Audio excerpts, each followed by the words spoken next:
علاقوں پر راکٹ داغے، ہمارے بھائی شہید ہوئے، بہنیں شہید ہوئیں اس میں، لیکن پاکستان کی فوج نے چاہے بری افواج ہوں چاہے فضائی افواج ہوں، انہوں نے جس بہادری کے ساتھ اور جس خوبصورت حکمت عملی کے ساتھ دفاع کیا ہے، میں ان حالات میں انہیں خراج تحسین پیش کروں گا۔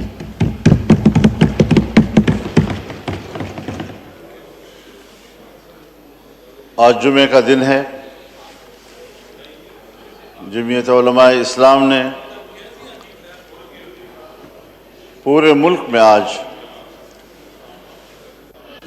یوم دفاع وطن کے طور پر منانے کا فیصلہ کیا ہے، اور تمام ائمہ و خطباء سے اپیل کی ہے کہ وہ بھارتی جارحیت کی بھرپور الفاظ میں مذمت کریں۔ جو بھی پاکستان کا موقف ہے، پاکستان کے موقف کو اس وقت اجاگر کرے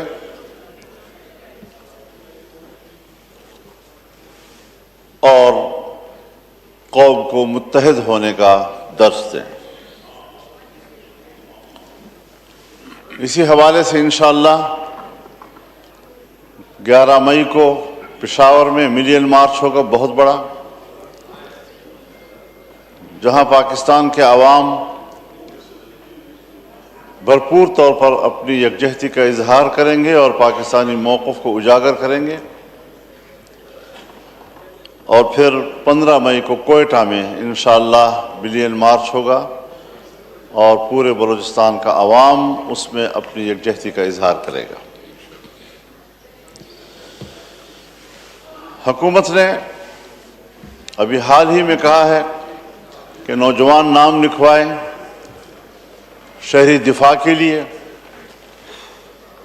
الحمدللہ ہمارے پاس انصار الاسلام کا شعبہ موجود ہے،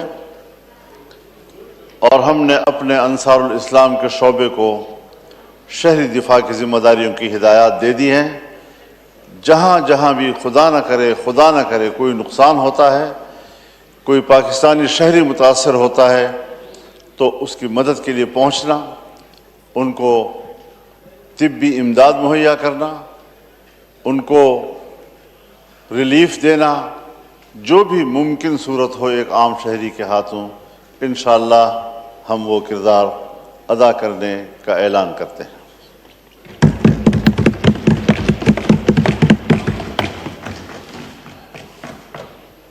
ہندوستان نے ہمارے مساجد کو نشانہ بنایا ہے، مدارس کو نشانہ بنایا ہے، اور میں پورے ایوان کو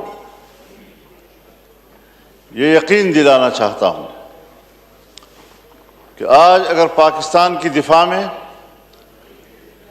صف اول پر پہلے مورچے میں اگر کوئی لڑ رہا ہے یا لڑنے کا عزم رکھتا ہے، تو وہ آپ کے دینی مدرسے کا نوجوان ہے، جو بین الاقوامی دباؤ میں بھی رہتا ہے، حکومت پاکستان کے دباؤ میں بھی رہتا ہے۔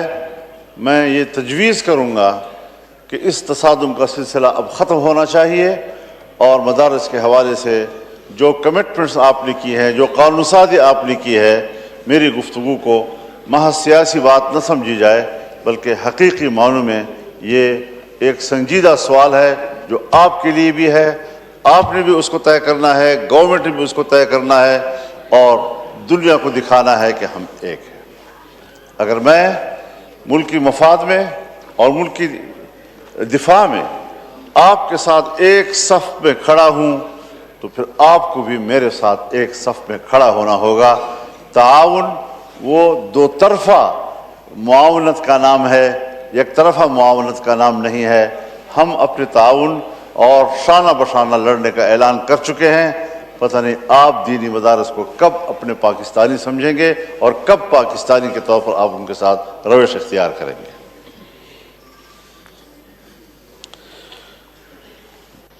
جناب اسپیکر، میری گفتگو کو تنقید نہ سمجھا جائے، میری گفتگو کو تجویز سمجھا جائے. میں بڑی نیک نیتی کے ساتھ پورے ایوان کی خدمت میں یہ عرض کرنا چاہتا ہوں کہ ایک ہی قومی بیانیہ ہونا چاہیے ان حالات میں. بھانت بھانت کی بولیاں، پھر آج سوشل میڈیا ہے، ہر شخص آزاد ہے جو چاہے کہے، یہ اس کی میں حوصلہ شکنی نہیں کروں گا، اور یہ ضرور کہوں گا کہ یہ جنگ ہے. جنگ میں پھول نہیں بکھیرے جاتے، جنگ میں آگ برستی ہے. اور یہ میں نہیں کہہ سکتا کہ ہماری اس جنگ کی سطح کیا ہے. کیا صرف ہم ایک دوسرے کو دھونس دھمکیوں تک محدود رکھنا چاہتے ہیں؟ ہم چھوٹی موٹی کارروائی کر کے اور بس یہاں تک رکھنا چاہتے ہیں؟ اس سے آگے بڑھنا چاہتے ہیں؟ کیا ہم کشمیر کی سرزمین آزاد کرا سکیں گے؟ اس میں ہم کچھ پیش رفت اس میں کر سکیں گے؟ یہ ساری حکمت عملی حکومت کے ایوانوں میں جہاں بنتی ہے یہ وہی بتا سکیں گے. اور میں حکومت سے یا اسٹیبلشمنٹ سے یہ مطالبہ بھی نہیں کر رہا کہ آپ کی جنگی حکمت عملی کیا ہے، کیونکہ جنگ لڑنے والا خود اپنی جنگ کی حکمت عملی اس وقت کے لیے خود بنایا کرتا ہے، اور اس میں اگر اس کو افشا کیا جائے، اس کو پبلک کیا جائے تو اس کے نقصانات بھی ہوا کرتے ہیں. لیکن سیاسی لیول پر ہم کہاں کھڑے ہیں، ہمیں اس پر ضرور غور کرنا چاہیے. ہماری اس وقت تک کوئی سفارتی مشن باہر نہیں ہے، ہم صرف ٹیلی فونوں پہ باتیں کر رہے ہیں. ان حالات میں ہمارے سفارتی مشن باہر ہونے چاہیے تھی، ملکوں کا دورہ ان کو کرنا چاہیے تھا. ہمیں چائنا کو بڑی مضبوطی کے ساتھ انگیج کرنا چاہیے تھا، ہمیں سعودی عرب کو انگیج کرنا چاہیے تھا، ہمیں ایران کو انگیج کرنا چاہیے تھا، ہمیں متحدہ امارات کو انگیج کرنا چاہیے تھا، ہمیں افغانستان کو بھی انگیج کرنا چاہیے تھا. ہم نے اپنے پڑوسی ممالک میں بھی آج تک وہ سفارتی سرگرمیاں نہیں دکھائی ہیں کہ جو ان دنوں کا حق ہے. تو اس حوالے سے کیا ہمیں بتایا جا سکے گا کہ پاکستان کی اس وقت تک سفارتی جو کوشش ہے وہ کیا ہے، کس حد تک ہیں، اور پاکستان کی قوم کو وہ اس حوالے سے کس حد تک مطمئن کر سکتے ہیں؟ کم از کم میں بحیثیت رکن پارلیمان کے اس وقت تک میں سفارتی سرگرمیوں کے بارے میں مطمئن نہیں ہوں.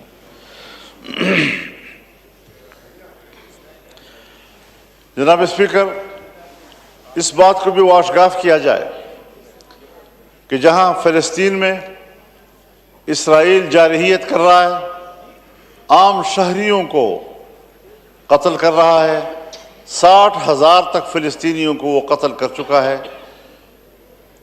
غزہ مکمل طور پر ختم ہو چکا ہے، لوگ بے گھر ہیں، کیمپوں میں جاتے ہیں تو وہاں پر بھی بمباری. اور آج شاید وزیر دفاع صاحب ہمیں بہتر بتا سکیں گے کہ کیا اسرائیلی دیا ہوا اسلحہ آج بھارت پاکستان کے خلاف استعمال نہیں کر رہا ہے؟ اس حوالے سے یہود و ہنود کا اتحاد، بھارت اسرائیل اتحاد ہمارے نشانے پہ ہونا چاہیے اور ہمارے قومی بیانیے کا حصہ ہونا چاہیے کہ ہم دونوں کے بارے میں ایک زبان استعمال کریں، ایک گفتگو کریں. جب اس میں تفاوت آتا ہے تو پھر عام آدمی کے اندر سوالات پیدا ہوتے ہیں.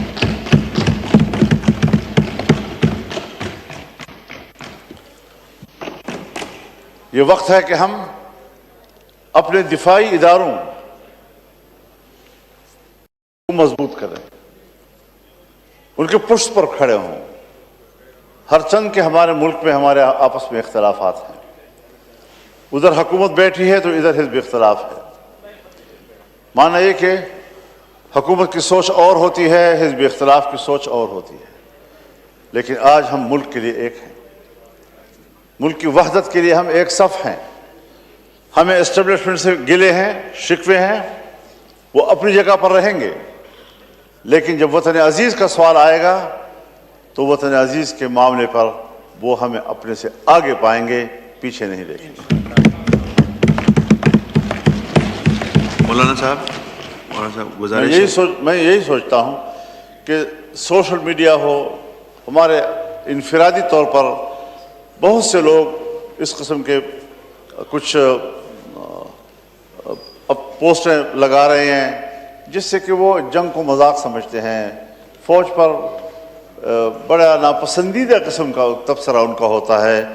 ان کی حوصلہ شکنی ہونی چاہیے اور اس پروپیگنڈے پر حکومت کو قدغن لگانے کے لیے اقدامات کرنے چاہیے۔ ملک کے اندر بھی امن و امان کا مسئلہ اپنی جگہ پر موجود ہے، بلوچستان میں بھی، کے پی میں بھی۔ اس کے لیے ہم کیا سفارتی کوششیں کر رہے ہیں، کون سا ایسے حکمت عملی ہم نے بنائی ہے کہ ہم ملک کے اندر کم از کم فوج کو جنگ سے نکالیں اور محاذ کی طرف ان کو متوجہ کریں تاکہ بھارت کی جارحیت کے مقابلے میں ملک کا دفاع ہو۔ ہم نے کیا جواب دیے ہیں اس کو آج تک ان کی جارحیت کے، ابھی تک قوم پر کوئی زیادہ واضح نہیں ہے۔ ہم نے اس کے مقابلے میں ان کا کیا نقصان کیا ہے، اب تک قوم پر یہ باتیں واضح نہیں ہیں۔ تو ہمارے وزیر دفاع صاحب ماشاءاللہ اس وقت تشریف فرما ہیں، پیپلز پارٹی کے ہمارے اکابرین بھی موجود ہیں، حکومت کے لوگ بھی آج موجود ہیں۔ کسی کو تو اپنا دکڑا کچھ سنانے کا مجھے موقع مل گیا، تو اس ایوان کو ذرا سنجیدہ لینا چاہیے۔ آج کے وقت میں بھرپور ہماری یہاں پر نمائندگی ہونی چاہیے، وزراء کی وہاں یہاں موجودگی ضروری ہوتی ہے۔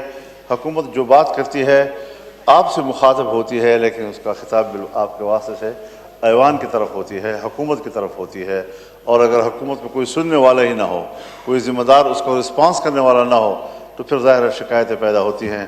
ہمیں اس وقت ان تمام کمزوریوں سے بچنا چاہیے اور ایک طاقتور پاکستانی پارلیمنٹ کا کردار ہمیں ادا کرنا چاہیے۔